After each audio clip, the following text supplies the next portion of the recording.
trying to reduce suffering in product development. And normally I start with a bad joke.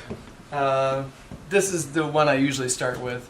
So there's two Agile coaches, they're evil, they commit a murder, and they get caught, convicted, and because it's Texas, sentenced to death. Now they're sitting in a jail cell waiting for their death, and there's this tradition in Texas that you get one last wish, like a meal or something. So the jailer comes into the jail cell, looks at the two Agile coaches and says, "Boys, tomorrow you die. You get one last wish. What would you like?"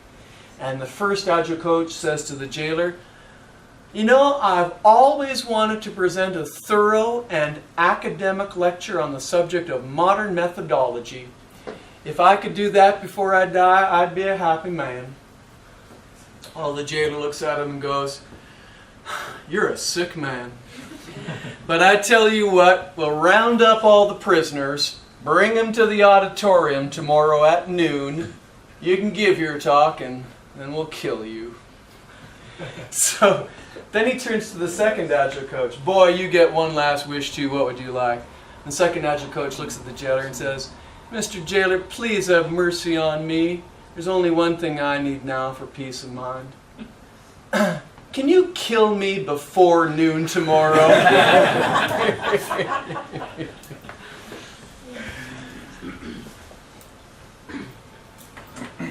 So, ostensibly, we are here to discuss scaling. First of all, how is tonight going to work? I'll be talking for an hour and a half. My structured presentation will be around 15 minutes long, and then the rest of the night we're going to do in Q&A in a structured Q&A way that I'll organize. And in the discussion of scaling, I want to start off with a caution. This is the SAGE system, and it's the first large software-intensive product ever made in the history of the world. 1959, 1960, 1961.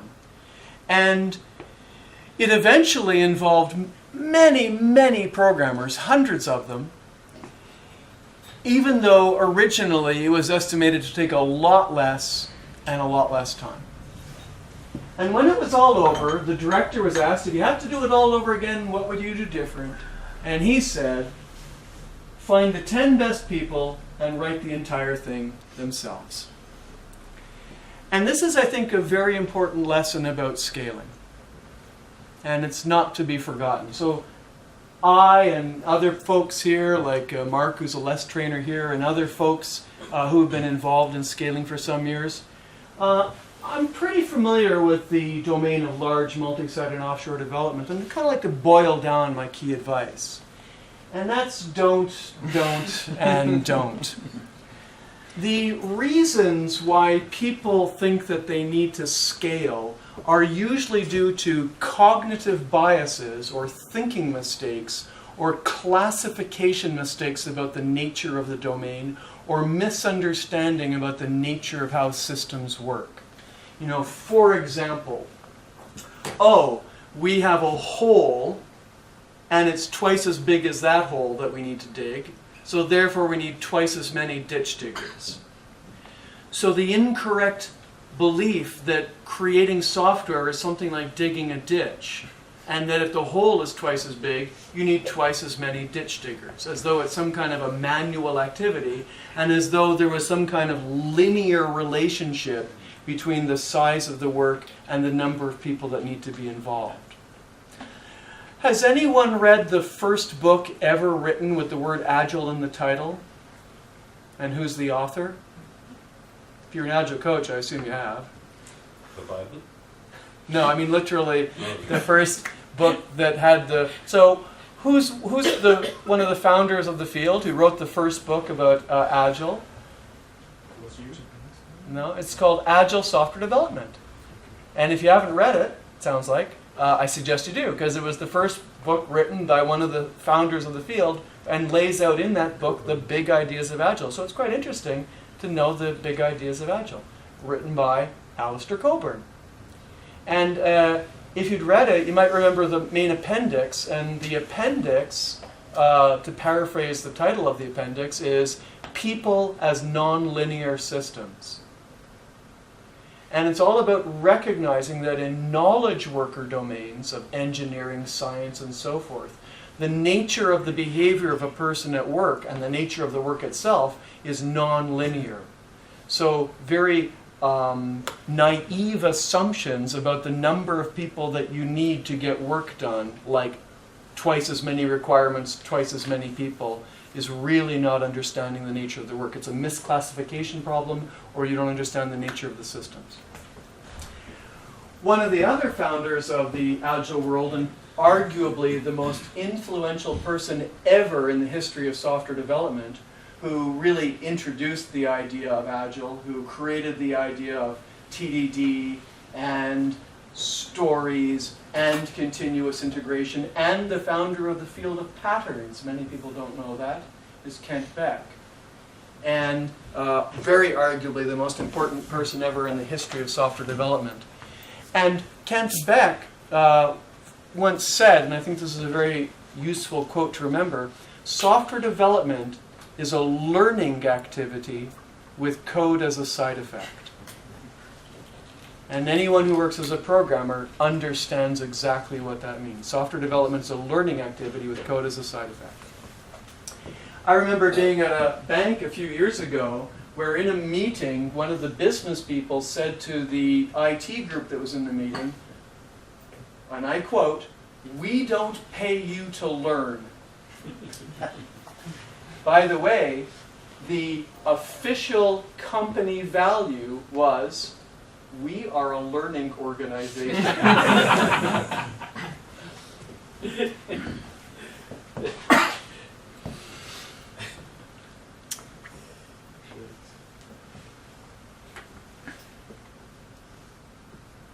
But groups still scale. Some reasons are actually compelling.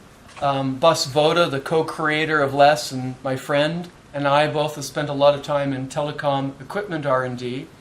And if you want to build LTE with base stations, radio towers, 50 million lines of code, it's hard to do that with 5 people, at least today.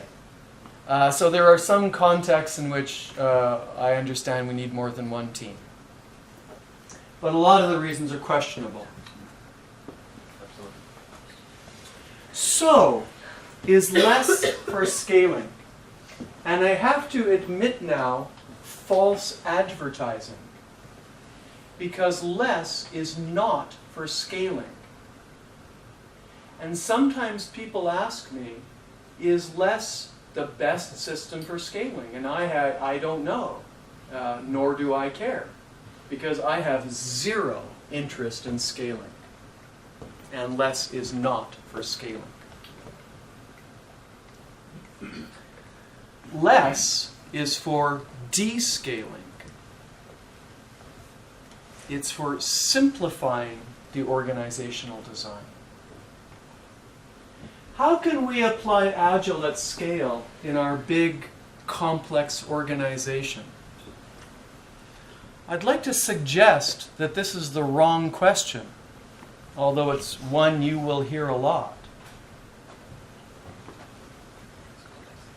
Why is this not the right question? Because traditional large groups are complicated, though not because they need to be, but because of their organizational designs that create an illusion of complexity, and then out of that illusion of complexity, we're then driven to the question, how can I paste an Agile idea with new terminology on top of this unskillful organizational design, which exists mostly because of what's called the local optimization cognitive bias, a thinking mistake, which is a Homo sapien Plains of Africa evolutionary advantage, so that we're on the plains of Africa, our brains focusing on the here and now is really good to avoid getting eaten by a saber-toothed tiger.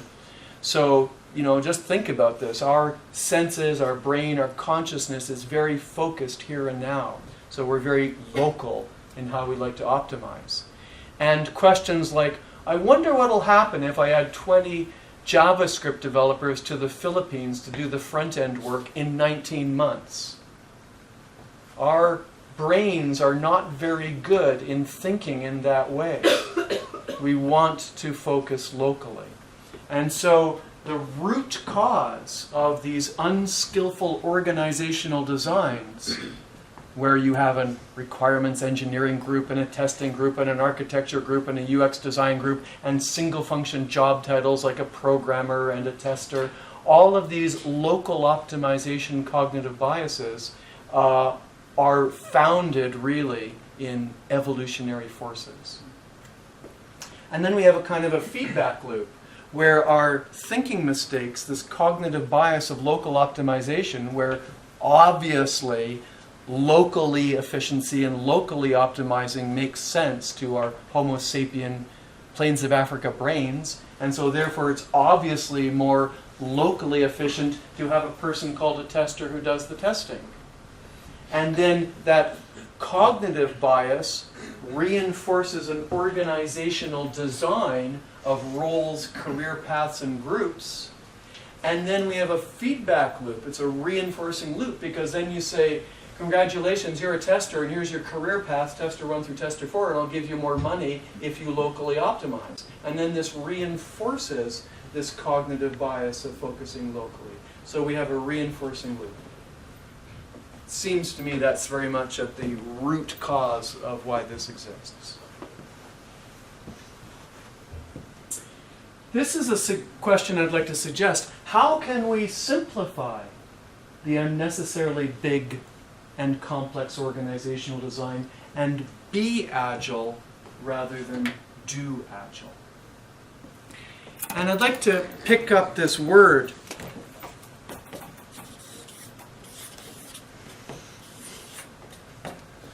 So, a rhetorical question, where does this word come from? In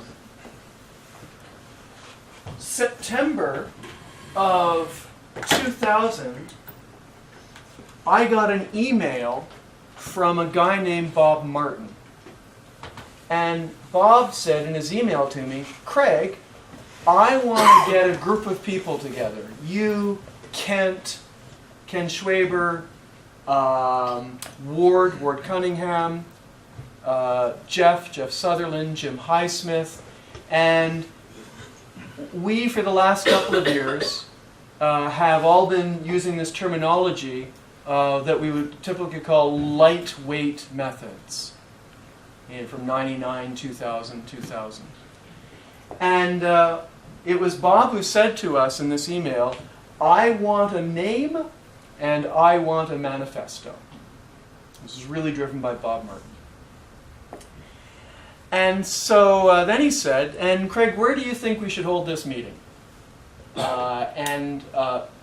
He said, I'm thinking of February 2001. And so me as a Canadian think the Caribbean, because any sensible Canadian thinks the Caribbean in February. And Alistair Coburn and Jim Highsmith, who were both in this email group, they said, well, we live here in Salt Lake City, Utah. We both like skiing. I like skiing too, as a Canadian. And we got this great place, Snowbird, nearby, where we can do the workshop, and you can go skiing too. So the Caribbean lost, the snowy mountains of Utah won, and the meeting happened in Snowbird, Utah. And at the meeting, one of the agenda items was a name, an appellation. And so there's a period of time where there was a name generation phase, and then there was going to be voting. And Mike Beadle, who was there, he had recently read a paper about something called American Agile Manufacturing. And he kind of liked that word. And so he said, yeah. Now Jim Highsmith was there. And as some of you probably know, Jim Highsmith's another one of the founders of the field. And Jim, do I have a Wi-Fi connection here? I mean, can I have a Wi-Fi You connection can, yes. here? That's right. Okay. I want Perka. No, it's guest. Oh. gute Frage.guest, Okay. the second, right? And then let's show the password so everyone can see it. That might be not a good idea. No, if you start connecting, we may be losing the connection. No pictures. LASSYLI. Huh, I'm videoing it, so. Good idea. It's ready on live. Might be a good idea. Okay, so that's working. Amazon.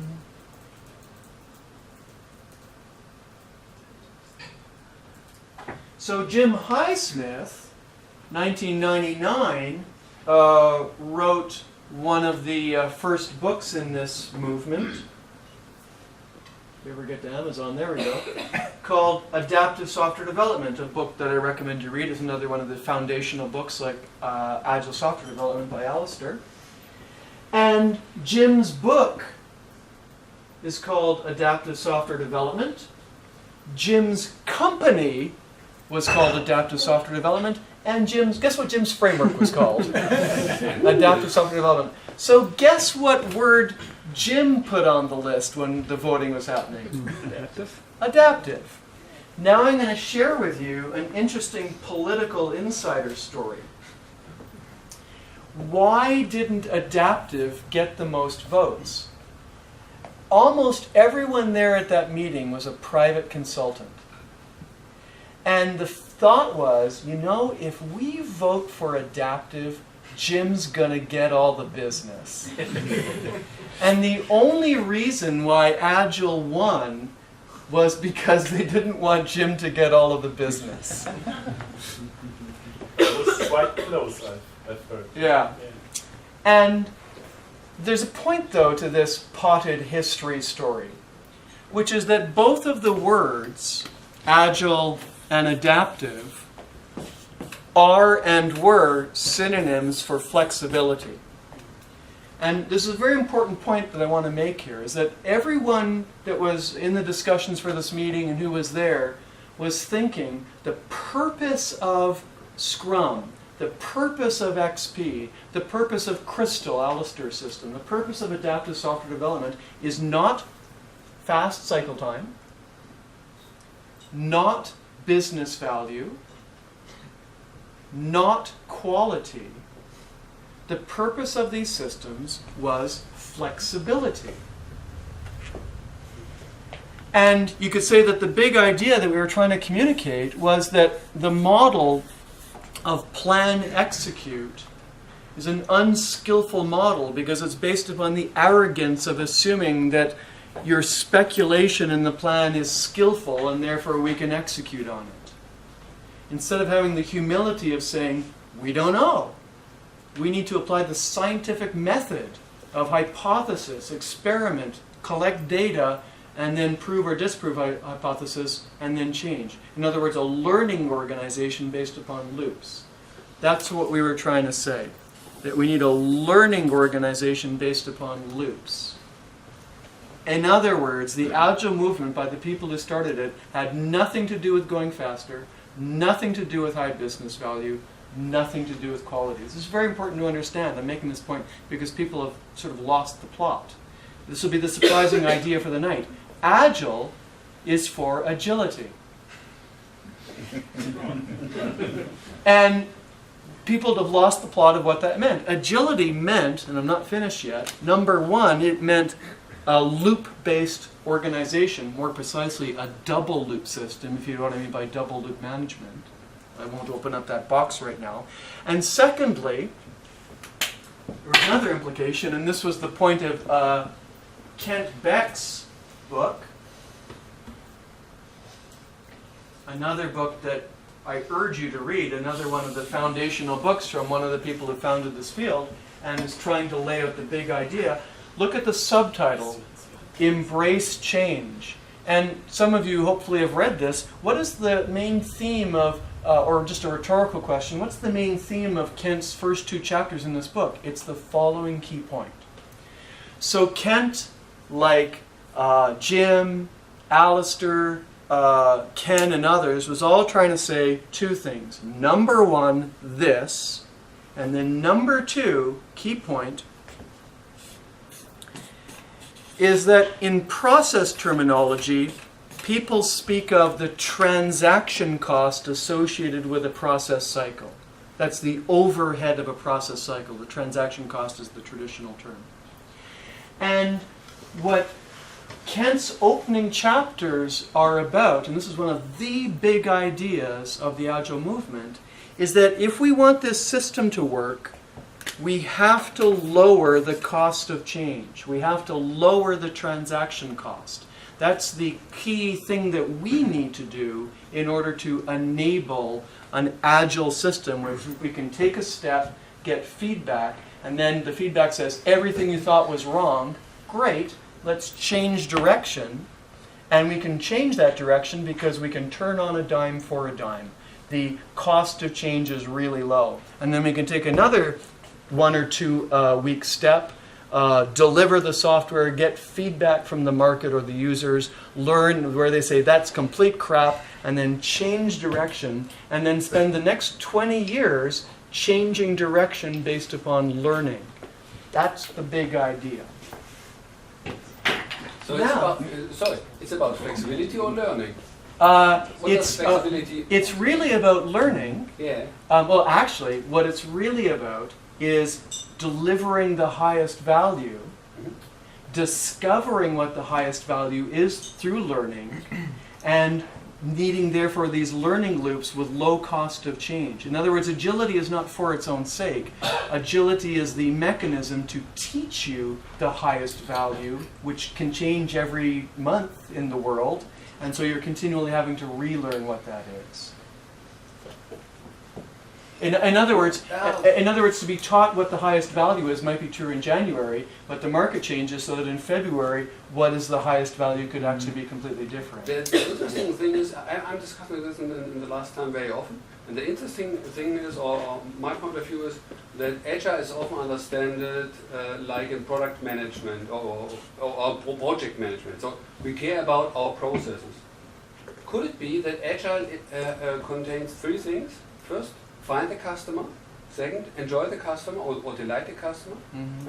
And the third point, organize your company so that everybody is possible or is able to delight the customer at every time. No. Those are great goals, but that completely misses what we were trying to say.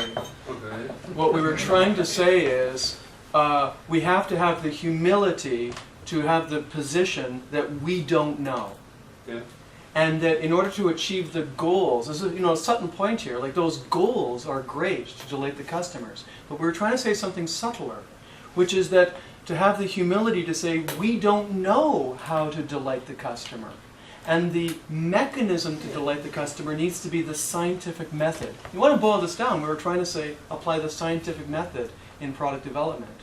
And so we need to apply the scientific method, which means loops, in which we learn. And in order to make the loops work, we need a low cost of change. Yeah, but you need an external. If you are running loops for your own sake, so. Yeah, obviously. But I've just said that. Yeah. The goal is highest business value. Yeah. But it's not just. But if you were to say Agile is for highest business value, you've completely missed the point. Okay. Yeah. Because it's not just about the goal; it's about the whole system to help achieve that. Yeah. Yeah. Thanks. Now, winding this back to this slide, be Agile versus do Agile. So, rhetorical question, what drives up the transaction costs, or what drives down the transaction cost in large-scale product development? Imagine. And it's not practices. It's not mindset. It's not values. if you think in terms of mathematics, in terms of first order, second order, third order influences on the system, in large scale, when we're talking about 200 or 700 people working on one product in 5 sites, the key factor, the first order factor, is structure, organizational structure. And structure eats culture, structure eats practices in large scale. And I think you understand this.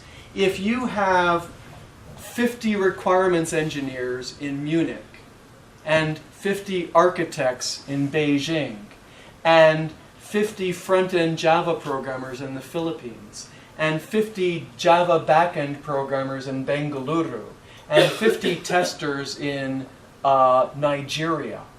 That organizational structure is way, way, way more influential on the transaction cost than any mindset, value, or practice. Orders of magnitude more influential. Now, if your entire product group was 4 people at a table together, it's almost certainly practices which will be sort of the first order force in reducing or increasing the transaction cost. Very different in the large scale world. And therefore, you can't do Agile at scale. It's the wrong way to think about it. That suggests it's some practice. But if you've got the 50 people here, the 50 people there, like I just explained, you can do Agile out the wazoo. And the behavior of the system will hardly change at all, because that's structurally the first order forces. To be Agile, which means that the quality of the organization is that it can turn on a dime for a dime, so that your transaction cost, so that if you're 500 people across the world, the product owner can come to you and say, stop everything, change direction completely in the next 2 weeks for 500 people. And then 2 weeks later, the product owner can say, throw away everything and completely change direction. And if that costs virtually nothing, the ingredient that will make that happen or not will be your organizational structure, your team structure and group structure, way more important than any practice. And so this will become a quality of the system, a quality of the organization. It expresses agility, and that expression will come through structural change. And this leads then to why one sees so much fake Agile and fake Scrum at scale. Because at scale, the forces that are important are structural. And this leads us into Larman's laws. Why is there so much fake Agile and so forth?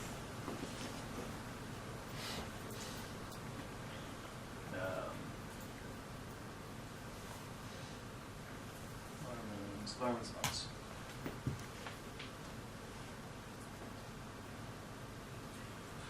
Organizations are implicitly optimized to avoid changing the status quo, middle and first level manager, specialist positions, and power structures. That's the first of the 4 laws.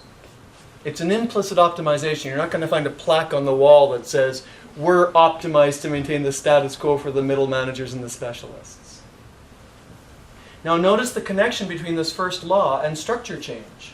Because if what we really need to do is dissolve the requirements engineering group and dissolve the whole role of RE, if what this means is the dissolution of the architecture group and eliminating the role of architect, if what this means is dissolving the front-end component team and dissolving the idea of programmers and so on and so forth, all of these structural elements, well, we immediately bump into the first law, which is that there's managers and single specialists around saying, well, I don't think I like that very much. That would be a loss of my prestige and position.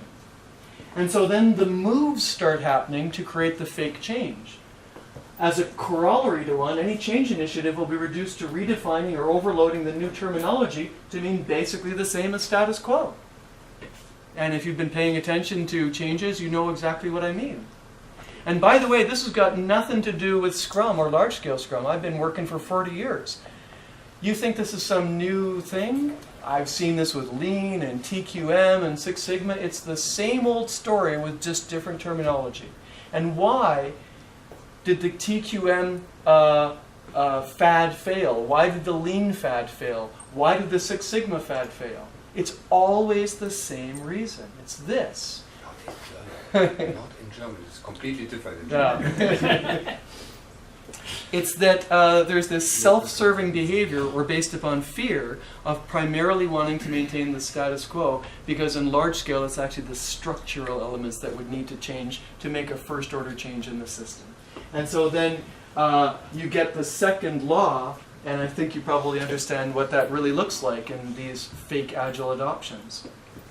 And then number 3, a corollary, any change initiative will be derided, means criticized, as purist, theoretical, revolutionary, religion, and needing pragmatic customization for local concerns. And what that really means is, you know, it's not pragmatic that me, the project manager, and the PMO department disappears. It's not pragmatic that the architecture group no longer exists. That's theoretical Scrum. We need a pragmatic customization for our local case, which really means let's change the change instead of changing ourselves. And then the 4th law, culture follows structure. So I can quickly spot a naive and young change person if they think that they can change culture. You can't change culture. Culture is a consequence of the organizational system. It's systems thinking 101. The system is far stronger. You know, take, for example, something like you've got an organizational structure where there's traditional career paths like requirements engineer 1, 2, 3, 4, or architect 1, 2, 3, 4, and so forth. And you say to this requirements engineer, hey, let's change your mindset, culture, behavior, mindset. Let's change your mindset. Stop focusing on being a requirements engineer. Start learning about UX design and automated testing and so forth. But their job title is RE1, and their career path is to RE4. There's an appraisal twice a year where people say, are you ready to go to RE2 level, and we'll give you more money than what you do. And there's even a department called the RE department with a manager. So when you make these proclamations of changes of culture and mindset and behavior, when the organizational structure is saying one thing, the proclamations are falling on deaf ears, essentially. You might get a local, temporary change, but the system is stronger, and eventually it will revert to type. So if you've ever seen changes, agile changes, eventually digress back, that's almost certainly why, because the underlying organizational design hasn't changed, ultimately because of Larman's first law. And of course, the implications of this are clear. If you, in large scale, you actually want to fix the system, you have to start with structure. You have to start by dissolving the individual groups and systems like PMO, project managers, programs, architects, UX, and da-da-da-da-da, all of those groups which are completely, fundamentally contradictory to this model and that are contradictory to driving down the transaction cost. That's the big idea.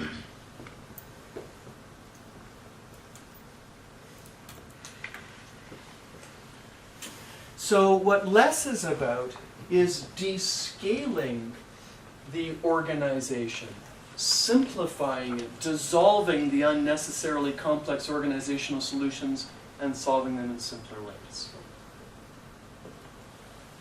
And that's why the catchphrase for LeSS is more with less, and that's why LeSS is called LeSS, because paradoxically, by simplifying the organizational structure, the system, but when I use the word system, I'll always mean the organizational system, the system actually can have more outcomes more effectively.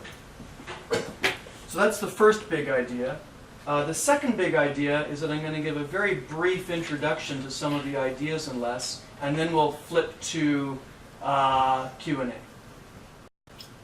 Let me see. Here.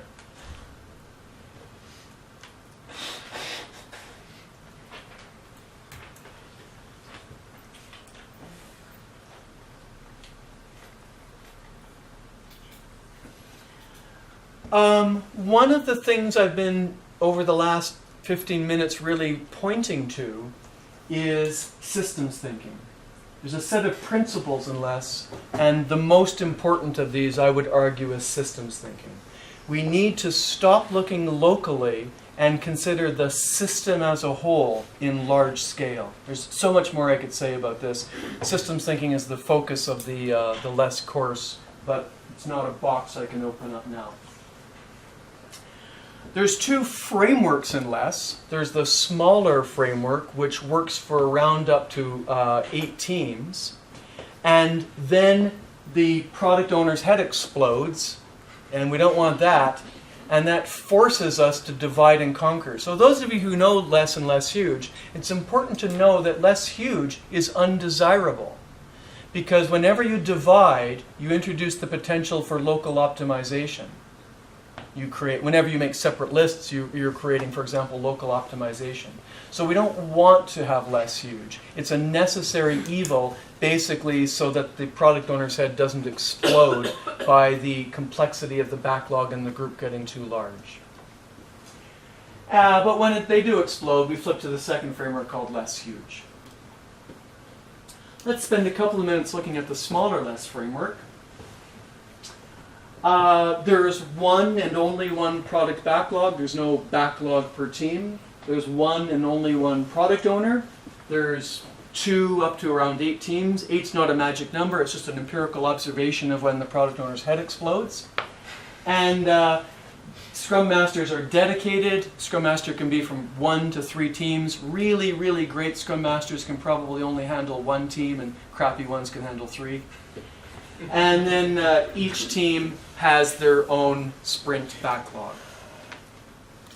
Now, if this looks boring and uninformative, that's the point. Large-scale Scrum is Scrum. It's the simplest possible extension to Scrum that we could come up with without introducing a lot new. And there's a bigger point I want to spend a moment on. One of the, actually I'll go back for a minute. That's, just find my place later on. 372.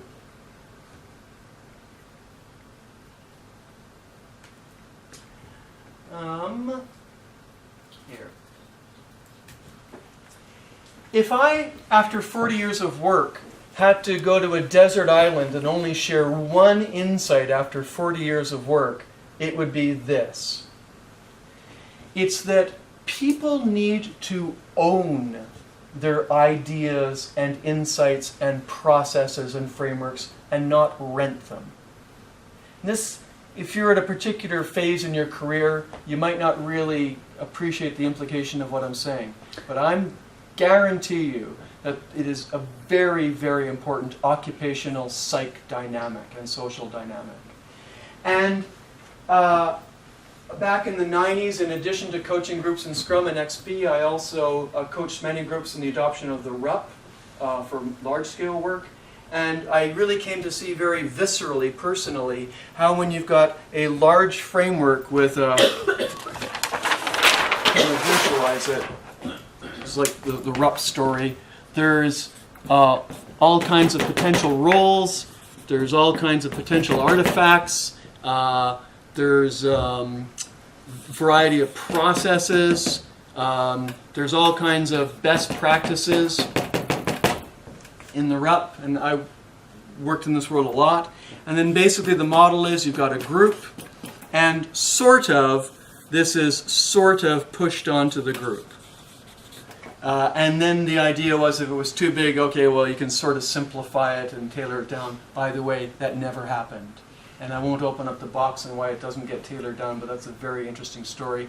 They end up essentially taking the whole list. And they don't own this. The people don't have a sense of passion. Wow, I'm really looking forward to going to work today and working with the organizational design of RUP and really improving. No, the exact opposite. Because it's just pushed on and they rent them. So this is one of the brilliant insights of Scrum and large-scale Scrum, but really Scrum, which is that Ken Schwaber realized that for people to have the psychological dynamic of owning their ideas and really creating what they need for themselves. This doesn't work, and it doesn't matter what the details are. It doesn't matter what the name of this is, whether it's RUP or Essential RUP or RUP2. It's much more abstract. It's the nature of having a long list and then people not owning it.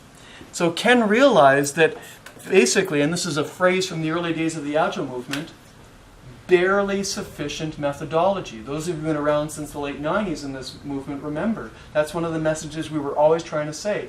Barely sufficient methodology. In other words, give a group the least that you can possibly get away with. Not because Ken or me or Alistair are incapable of coming up with long lists like this, but because of a much deeper reason. And then with this minimalist possible list, the group adopts this list based upon learning why, with this deep focus on insight into why even that small number of items until they own it through deep insight. And they pull this rather than it being pushed. And then anything else that needs to be filled in, they have to fill it in themselves. And that's a critical recipe for this psychological dynamic of owning versus renting. So coming back to looking at LeSS and why does LeSS look so sort of uninteresting as it just looks like Scrum, that's on purpose. And it's not some failure that large-scale Scrum has so little in it. There's a very deep reason.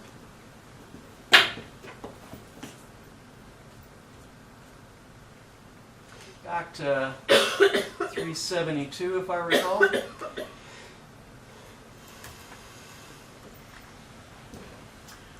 The roles in LeSS are the same. One product owner, a set of teams rather than one team, some Scrum Masters, and possibly managers who are optional, but most groups have some managers. From an event perspective, there's one common sprint planning part 1 shared by all of the teams together and the product owner. The teams do their sprint planning part 2 separately. At the end of the sprint, there's one common sprint review. Each team has their own team level retrospective. The one additional meeting in LeSS over plain old Scrum is an overall retrospective in order to focus on improvement of the system of the whole rather than an individual team. This should look very boring, and that's the point. And that's it. That's essentially LeSS. Apart from coordination, maybe. Yeah, there's a variety of coordination techniques. So we have a lot of techniques for coordination in Scrum. The most advanced of these is called Just Talk. And I'm not making it up. That's the name of the technique, and that's what we actually recommend. So let me pick that up since Joseph raised it for a moment. So I'm talking about, this is from the course.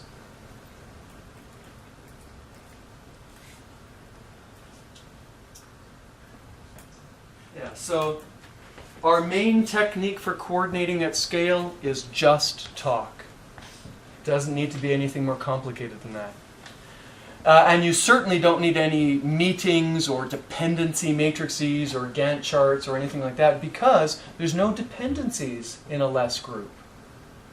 Because LeSS is based upon internal open source or shared code.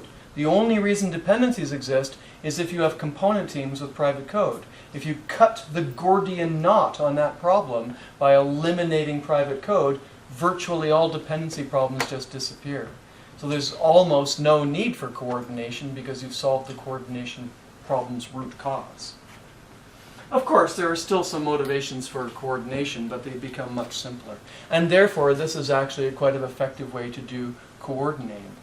Though a question arises, which is, in large scale, the coordination problem isn't what technique to use, it's there's a need to coordinate and who to talk with. If you're 200 people and we're going to use Just Talk as a coordination technique, the interesting question becomes, when do I need to talk and who do I need to talk to?